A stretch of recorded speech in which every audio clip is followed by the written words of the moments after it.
तो इस वीडियो में बात करने के लिए बहुत सारा इंपॉर्टेंट और यूनिक टॉपिक है, बहुत सारा अनसीन वीडियो भी है। तो इस चैनल को सब्सक्राइब जरूर कर ले ऐसे ही वीडियोस देखने के लिए। तो सबसे पहले राजीव शर्मा के बारे में बात कर लेते हैं। फिर से पलटी मारकर पहले पवन सिंह की टीम, पहले खेसारी लाल यादव की टीम में, फिर कुछ महीने पवन सिंह की टीम में बिताने के बाद पता चला कि नहीं यार, पवन सिंह की टीम में कंफर्टेबल नहीं है, चलो खेसारी की टीम में। इधर उधर कहाँ है, एक ही पर न गया हूँ। मैं एडजस्टमेंट नहीं कर पाऊंगा क्योंकि जहाँ 8 साल आप रहे हो 6 महीना में आप इतना क्लोज नहीं हो जाओगे जितना यहाँ क्लोज हो। और ये करेंगे भोजपुरी फिल्म इंडस्ट्री के यूट्यूबरों पे केस और दिखाएंगे हौलात का सफर, जिसको खुद का पता नहीं है कि कहाँ पे रहना है तुम्हें। पहले पलटी मारना बंद कीजिए, तब तो खेसारी लाल यादव देंगे गाना, वरना ये कहते कहते और बूढ़े हो जाओगे। गाने की आपकी कंपनी से गाने कब आए? अब तो कहते कहते बुढ़ा गए। अच्छा बात नहीं है। और ये देखो पवन सिंह के टैटू का जगह, मेड फॉर किड्स तो करना नहीं है, इसलिए ज्यादा देर वीडियो दिखाएंगे नहीं। जो भी देखना है देख लो और वीडियो में आगे बढ़ते हैं और आगे की टॉपिक पे चर्चा करते हैं। बड़ी अपडेट आ रही है, मनीष कश्यप इन दोनों गायब हैं क्योंकि कुछ पार्टियां ने भाई के साथ बड़ा बुरा किया, ना ऑडियंस का छोड़ा, ना फैंस का छोड़ा, ना अपने पार्टी का कहीं का छोड़ा। इसलिए पवन सिंह ने सोचा है कि भाई एक काम करो, तुम आ जाओ लखनऊ, कुछ बात करते हैं और आगे की कुछ सोचते हैं।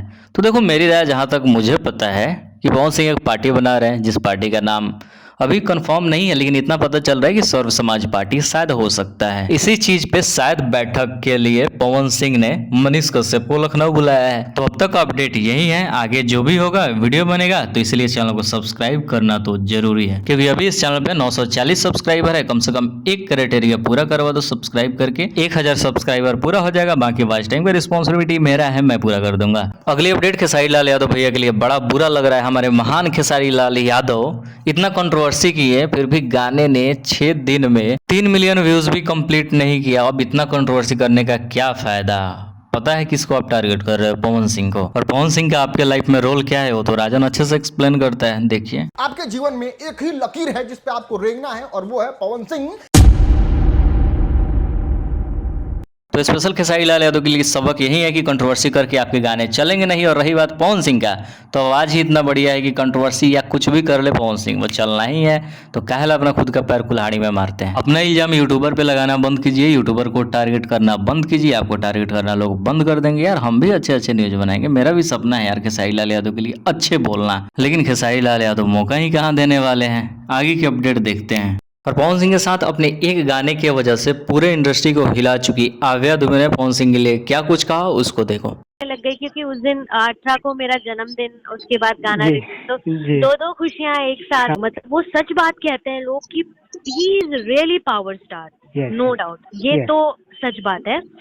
और उनका मैं उनसे जब मेरी मुलाकात हुई थी, उनका ऑरा इतना ज्यादा पॉजिटिव था और मतलब बहुत ही काइंड नेचर है, बहुत ही सटल स्वभाव है उनका। तो ये थी पवन सिंह के नए गाने की सिंगर, जो कि शिल्पी और शिवानी से लाख गुना बेहतर है। मैंने हमेशा बोला है और आगे भी बोलूंगा, जब तक शिल्पी शिवानी को हर एक गाने में लाना बंद नहीं करोगे तब तक। क्योंकि पवन सिंह के इतने अच्छे आवाज के साथ छेड़छाड़ मत करो, आवाज मत बिगाड़ो। और अगर तुम्हारे गधेड़े जैसे दिमाग में ये बातें आ रही है कि पवन सिंह को जरूरत है शिल्पी और शिवानी को, पवन सिंह को हिट्स गाने देने के लिए, तो अपने दिमाग को ये समझाओ, रातें दिया वाले गाने में, छलकता उसमें भी, और पुदीना गाने में, पवन सिंह के 3 कैरियर के बड़े गाने में तुम्हारे वो दोनों का कोई योगदान नहीं।